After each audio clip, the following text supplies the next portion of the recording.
Hello everyone, welcome to my channel. तो आज हम करने वाले हैं अपने कॉम्प्रिहेंशन पैसेज का सेट नंबर 12। तो देख लेते हैं इसमें क्या बताया गया है। देखो, ये हमारा आया हुआ है जो ग्रेजुएट लेवल का एग्ज़ाम है ना, ये पिछले साल जो हुआ है उसमें आया हुआ क्वेश्चन है ये, थर्ड शिफ्ट में। ठीक है, देख लेते हैं क्या है इसमें।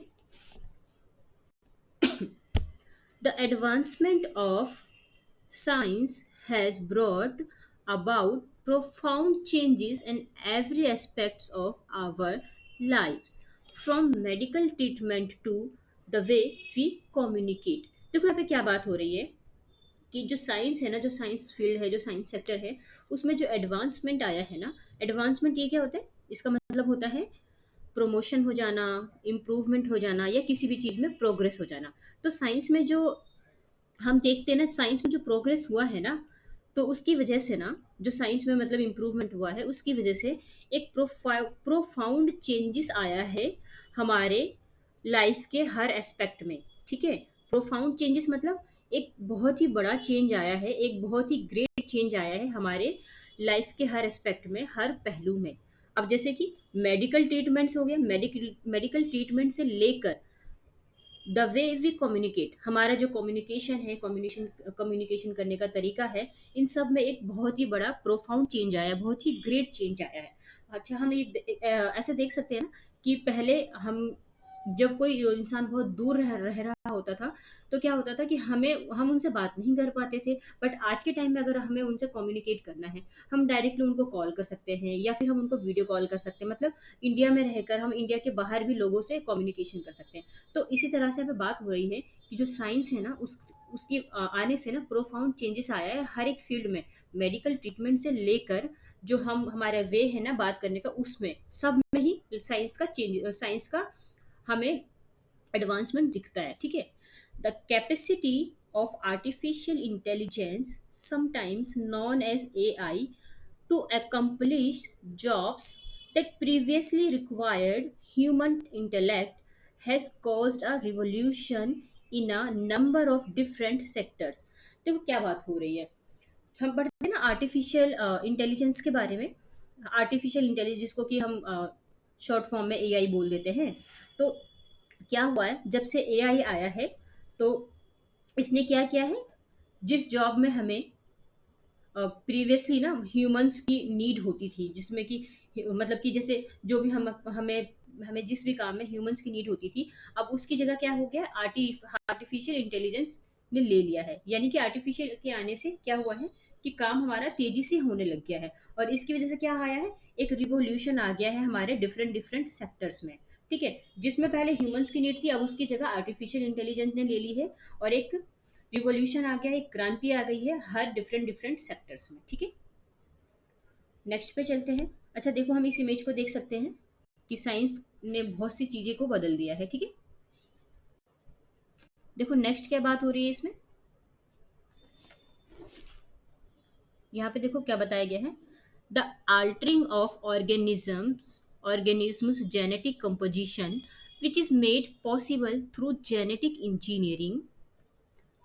ठीक है, देखो यहाँ पे क्या बात हो रही है, ऑर्गेनिज्म समझते हैं ना, जीव जो होते हैं, तो जीवों की जो जेनेटिक कंपोजिशन है ना, उसमें जो ऑल्टरिंग हुआ है, ऑल्टरिंग का मतलब होता है चेंज होना, altering means to change something. ठीक है, यहाँ लिख दूं मैं, टू चेंज। तो क्या हुआ है कि जो जीवों की जेनेटिक कंपोजिशन में ना जो चेंज आया है ना, वो पॉसिबल हो पाया है जेनेटिक इंजीनियरिंग के थ्रू। ठीक है, यानी कि इसमें भी एक तरह से देखा जाए तो टेक्नोलॉजी की बात हो रही है कि मतलब जेनेटिक इंजीनियरिंग के थ्रू ये सब चीज़ें पॉसिबल हो पाया है। Provides answers for issue relating to food security and renewable energy.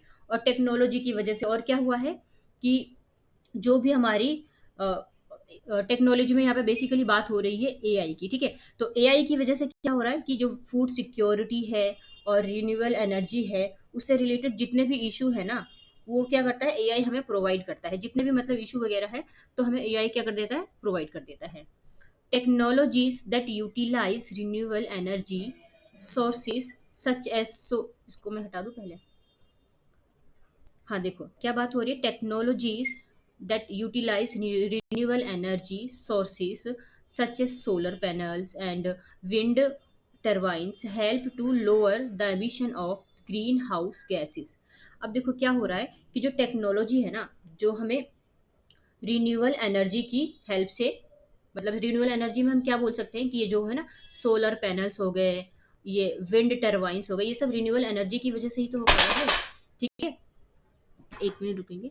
हाँ, तो देखो क्या हो रहा है यहाँ पे कि टेक्नोलॉजी ने हमें ना रिन्यूएबल एनर्जी जैसे सोलर पैनल और विंड टर्बाइन की हेल्प से ये जो ग्रीन हाउस गैस है ना, उसको, ग्रीन हाउस गैस का जो एमिशन है, उसका जो उत्सर्जन हो रहा है, उसको कम करने में हेल्प की है। क्या करने में? कम करने में, लो करने में हमारी हेल्प की है टेक्नोलॉजी ने। ठीक है, नेक्स्ट पे चलते हैं। नेक्स्ट है हमारा, देखो, manufacturing has been radically altered with the introduction of 3D printing and the Internet of Things IoT जिसको कहते हैं short में, has enabled better resource management by the connection of previously disconnected ordinary products। देखो क्या बात हो रही है, ये जो हमारा ये हुआ है ना, मैन्युफैक्चरिंग में भी एक रेडिकली अल्टर्ड, रेडिकली अल्टर्ड इसका पहले मैं मतलब बता दूं। देखो, रेडिकली अल्टर्ड का मतलब होता है किसी भी चीज में ना, किसी भी चीज में कंप्लीट ट्रांसफॉर्मेशन हो जाना, मतलब कंप्लीटली उस चीज में चेंज आ जाना, बिल्कुल बदल जाना। ठीक है, तो जो मैन्युफैक्चरिंग है ना, उसमें भी रेडिकली अल्टर्ड मतलब ये भी, इसमें भी पूरी तरह से ट्रांसफॉर्मेशन आ चुका है, पूरी तरह से ये चेंज हो गया है। अब देखो क्या हो गया इसमें, इसमें इंट्रोडक्शन हो गया 3D प्रिंटिंग का। पहले जो चीजें 2D प्रिंटिंग में थी ना, अब यहाँ पे टेक्नोलॉजी की आने से ये 3D प्रिंटिंग में आ गई है। एंड ये जो इंटरनेट ऑफ थिंग्स है ना, IoT, उसमें क्या हुआ, बेटर रिसोर्स मैनेजमेंट आ गए हैं बाय कनेक्शन। देखो, जो अभी का जो IoT है ना, इंटरनेट ऑफ थिंग्स, उसमें जो कनेक्शंस वगैरह ना देखा जाए तो उसमें बेटर रिसोर्स मैनेजमेंट आ गए हैं, जो कि पहले डिसकनेक्टेड होते थे ऑर्डिनरी, मतलब कि पहले जिसमें काफ़ी सारी दिक्कतें थी, डिसकनेक्ट हो जाता था, उसमें ऑर्डिनरी प्रोडक्ट वो ठीक नहीं थे। अब क्या हो रहा है कि अब इसमें ना एक बेटर रिसोर्स मैनेजमेंट आ गया है, एक बेहतर, मतलब इसको, ये पहले से बेहतर कंडीशन में आ गया है। ठीक है, because of the tremendous affect. ट्रेमेंडस क्या होता है? तो ट्रेमेंडस का मतलब होता है वेरी लार्ज या फिर बहुत ग्रेट। ठीक है, वेरी लार्ज या ग्रेट। तो because of the tremendous affect this technologies have on society, their use must be carefully considered from an ethical standpoint. देखो क्या बात हो रही है कि ये जो टेक्नोलॉजीज है ना, इन टेक्नोलॉजीज के हमारे सोसाइटी पर एक तरह से ना ट्रेमेंडस अफेक्ट, जबरदस्त प्रभाव, इसके जो जबरदस्त प्रभाव है ना, उसके कारण क्या हुआ है कि इनके मतलब हमारे हमें ना इनके यूजर्स पर केयरफुली कंसीडर करना चाहिए, केयरफुली होकर हमें हमें इसके यूजेस पर सोचना चाहिए, क्योंकि इसकी वजह से क्या हो रहा है कि काफ़ी चीज़ें हमारी पॉसिबल हो पाई है। ठीक है, नेक्स्ट पे चलते हैं। अच्छा देखो, हमारा जो पैराग्राफ है वो खत्म हो गया है। क्या क्या पढ़ा हमने पैराग्राफ में? AI के बारे में पढ़ा, AI की वजह से क्या क्या काम हो रहे हैं ये पढ़ा हमने, और मेडिकल ट्रीटमेंट, ये सारा रिन्यूएबल एनर्जी सोर्सेज के बारे में पढ़ा। ठीक है, देख लेते हैं हमारा ये जो इसमें क्या है। एक, तो देखो इसमें क्या बात हो रही है क्वेश्चन आंसर में। फर्स्ट क्वेश्चन है हमारा ये, which of the following statements concerning the effects of scientific advancement may be derived from the passage? Scientific advancement के बारे में बात हुई है, साइंटिफिक प्रोग्रेस के बारे में बताया गया, बताना है हमें कि क्या इनमें से पैसेज में से लिया गया है। फर्स्ट देख लेते हैं, the development of renewable energy technologies has led to a complete elimination of green house gas emission। देखो क्या बता रहा है इसमें कि जो रिन्यूएबल एनर्जी है उस पे डेवलपमेंट के बाद ये जो हमारा ग्रीन हाउस गैस का जो उत्सर्जन है उसमें पूरी तरह से एलिमिनेशन आ गया, पूरी तरह से इसको खत्म कर दिया गया है। क्या ग्रीन हाउस गैसेस को पढ़ लेते हैं एक बार। सेकेंड है हमारा, scientific innovations have the potential to revolutions various sectors and improve efficiency in society. तो देखो क्या बात हो रही है कि जो साइंटिफिक इनोवेशन है ना, उसके माध्यम से डिफरेंट, मतलब विभिन्न क्षेत्रों में क्या हो रहा है, डिफरेंट डिफरेंट एरियाज में रिवॉल्यूशन रिवॉल्यूशन क्रांति आ गई है। और जो हमारा जो सोसाइटी है ना, सोसाइटी में जो इसके मतलब इस एक इम्प्रूवमेंट हुआ है ये, ठीक है, एक तो ये है। थर्ड क्या है, there is no longer any need for human intelligence since AI. जब से एआई आया है तो हमें इंसानों की जरूरत ही नहीं है, ये तो बिल्कुल ही गलत हो जाएगा, ठीक है। इंसानों की जरूरत हर फील्ड में है। कुछ चीज़ों की, बहुत सी चीज़ों की जगह तो एआई ने ले ली है, बट हर चीज़ की जगह एआई कभी नहीं ले सकता, ठीक है। The only way to solve problems with food security and renewable energy is through genetic engineering. Genetic engineering की वजह से हमारा जो फूड सिक्योरिटी है और रिन्यूएबल एनर्जी उसका हमने प्रॉब्लम को सॉल्व किया नहीं, ठीक है। ये तो है ही नहीं हमारे पैसेज में, इसमें ये मतलब ये ऑपोजिट दिया हुआ है, ठीक है। अभी देखो दो बचते हैं हमारे पास, इन दोनों में से ही कोई आंसर होगा। ये तो नहीं था, ये भी नहीं है।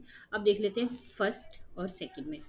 तो जो क्या हो रहा है कि ग्रीन हाउस गैस के एमिशन को इसने पूरी तरह से खत्म कर दिया है टेक्नोलॉजी ने। तो ये भी गलत है। कैसे गलत है, मैं आपको इसको पैसेज में दिखलाती हूँ। देखो, देखो ये रहा आपका आंसर कि इसने ग्रीन हाउस गैसेस को लो किया है, कम किया है, खत्म नहीं किया है। वहां पे क्वेश्चन आ रहा है, वहां पे एलिमिनेट की बात हो रही है, यहाँ पे पूरी तरह से खत्म नहीं हुआ है, इसको बस कम किया है टेक्नोलॉजीज ने, ठीक है। तो पहला भी आंसर नहीं होगा ना, तो आंसर क्या बचेगा हमारा, आंसर हमारा सिर्फ बचेगा दूसरा। तो दूसरा जो है ना हमारा, वो करेक्ट आंसर हो जाएगा, ठीक है। ये हमारा करेक्ट आंसर है। नेक्स्ट पे चलते हैं। नेक्स्ट है देखो हमारा, which of the following best captures underlining theme of the passage. Passage का हमको थीम बताना, हमने जो पैसेज पढ़ा उसमें थीम क्या थी, किस बारे में बताया गया है। तो देखो यहाँ पे क्या बात हो रही है, the connection between renewable energy and green gas emission, the ethical consideration of artificial intelligence in society, the impact of scientific advancement on medical treatment, the transformative power of technology in the tourism sector। Tourism sector की तो बात ही नहीं थी, ठीक है। अब देखो answer हमारा क्या हो सकता है, the connection between renewable energy and greenhouse gas और the ethical consideration of artificial intelligence in society. देखो थर्ड में हमें दे रखा है the impact of scientific advancement और मेडिकल ट्रीटमेंट, कि जो साइंटिफिक एडवांसमेंट है ना उसका जो इफेक्ट पड़ा है मेडिकल ट्रीटमेंट पे, ये बताया गया है क्या। इसमें हमें पैसेज का थीम बताना है, तो क्या सिर्फ इस बारे में ही बात हुई है।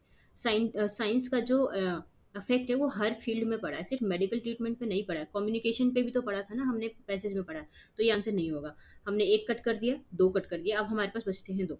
The connection between renewable energy and greenhouse gas emission. देखो हमने जो पैसेज में पढ़ा है ना, बेसिकली वो हमने पढ़ा है पैसेज में आर्टिफिशियल इंटेलिजेंट के बारे में, ठीक है। तो हमारा जो ऑप्शन नंबर बी है ना, ये करेक्ट हो जाएगा, the ethical consideration of artificial intelligence. हमें आर्टिफिशियल इंटेलिजेंस को लेकर नैतिक रूप से सोचना चाहिए, ठीक है, ऐसे करके ये आंसर हो जाएगा, ठीक है। थर्ड पे चलते हैं। थर्ड देखो क्या है हमारा, according to the passage, according to the paragraph, which phrase describes computer's capacity to undertake human intelligence based task।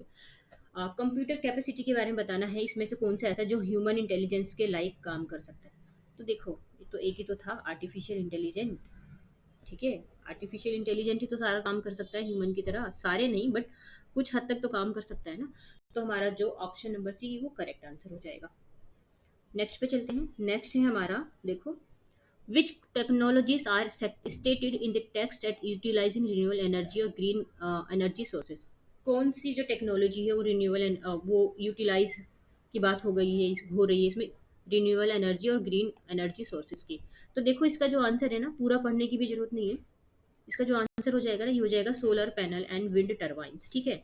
अब क्योंकि मैंने ये पढ़ाया है आपको, तो मुझे आंसर इसका पता है। अब देखो मैं आपको ना इसका आंसर ढूंढ के बताती हूँ पैसेज में ही, सोलर पैनल्स वाला, ठीक है। रुको एक मिनट, एक मिनट, देखो ये रहा ना answer, technology that utilise renewable energy sources like solar panel and wind turbine, ठीक है। इसलिए ये आंसर सही है, पैसेज को सही से पढ़ेंगे आपको आंसर मिल जाएगा। और देखो यहीं पे तो दो दो आंसर है, लोअर वाला ये भी तो हमने भी किया था ना, तो इसके आंसर हो जाएंगे हमारे किसमें, हाँ फोर में। अच्छा, फिफ्थ देख लेते हैं, फिफ्थ का क्या आंसर है। According to the passage, by linking which sort of product do the Internet of Things provide improvement resource management। IoT जो Internet of Things वो प्रोवाइड करता है, ठीक है, क्या। देखो इसका आंसर भी मैं आपको बताती हूँ। Internet of things provide improved resource management. Improve होने के बाद, पहले क्या था ये, पहले ये डिसकनेक्टेड था, ऑर्डिनरी प्रोडक्ट थे इसमें, और अब क्या है ये, अब भी इसमें बेटर रिसोर्स मैनेजमेंट आ गए हैं, ठीक है, इम्प्रूव्ड रिसोर्स मैनेजमेंट आ गए हैं। देखो मैं आपको इसका आंसर भी दिखाती हूँ जरा, एक मिनट। ये रहा ना इसका answer, better resource management why the previously क्या था, डिसकनेक्टेड ऑर्डिनरी प्रोडक्ट। तो यही तो है, पहले ये ऐसा था और अब क्या है, अब बेटर रिसोर्स मैनेजमेंट आ गया, ठीक है। चलते हैं अपने क्वेश्चन पे, है ना, ये था हमारा आंसर। नेक्स्ट पे चलते हैं। अच्छा देखो वोकैब आ गया है, इंपॉर्टेंट है सारी वोकैब, तो आपको ये पूरा देखना है। इसका मतलब क्या होता है देखो, एडवांसमेंट इसका मतलब क्या होता है, तो इसका मतलब होता है प्रमोशन हो जाना, इम्प्रूवमेंट हो जाना, प्रोग्रेस हो जाना, या फिर अ, किसी चीज़ में बेहतर हो जाना है, हम ऐसा कह सकते हैं। प्रोफाउंड मतलब very great, and that you feel strongly, ये हो जाएगा इसका मतलब। और रेडिकली अल्टर्ड मतलब मीन्स चेंज इन फंडामेंटल और कंप्लीट वे, किसी भी चीज़ में ट्रांसफॉर्मेशन हो जाना, कंप्लीटली चेंज हो जाना, ठीक है। ट्रेमेंडस मीन्स वेरी लार्ज और वेरी ग्रेट, ठीक है। अच्छा मैं आपको जो भी वोकेबलरी कराती हूँ ना, ये सारे इंपॉर्टेंट होते हैं आपके लिए। तो मैं ये बोलना चाह रही हूँ कि आप ये सारे वोकेबलरी को लिख लीजिए, याद कर लीजिए डेली बेस पे भी। अगर आप चार पाँच, या फिर मैं भी जितने भी वीडियोस में करवाती हूँ, तीन दो चार पाँच जितने भी डेली बेस पे याद कर लेंगे ना, तो एक महीने के बाद ना आपके अंदर बहुत बड़ा इंप्रूवमेंट होगा, ठीक है। अगर आपको यकीन ना हो तो आप इसको 10 डेज करके देखिए, 10 डेज मेरी वीडियो को लगातार देखिए, उसके वोकैब को याद कर लीजिए। आप 10 दिन के बाद देखेंगे कि आपके अंदर एक अलग ही लेवल का चेंज आ गया है, ठीक है। So thank you so much, अब हम नेक्स्ट वीडियो पे मिलते हैं।